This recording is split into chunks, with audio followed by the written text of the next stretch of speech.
Welcome to the Learning Pines YouTube. We hope this video helps.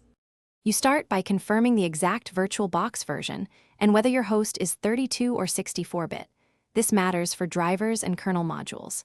Next, disable Hyper-V on Windows, or on Linux make sure to unload conflicting modules like vboxdev and vboxnet. Install matching kernel headers and the VirtualBox extension pack so drivers compile correctly.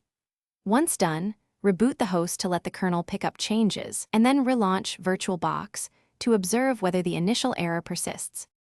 You now rebuild kernel modules using sudo/sbin/vboxconfig or dkms, install also VirtualBox kernel objects match the running kernel.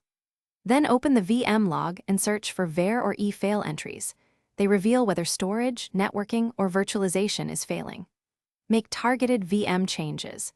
Toggle VTX/AMDV in system settings, switch chipset or I/O APIC if guest hangs, and adjust RAM or CPU count if the VM fails to start.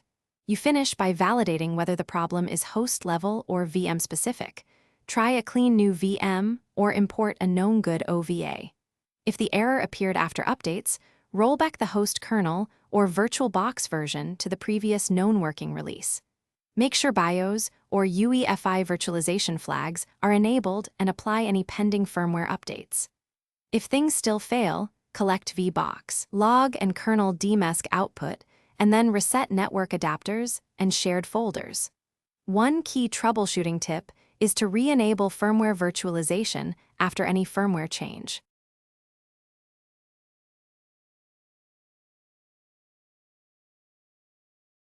Thanks for watching. Consider subscribing if we helped you.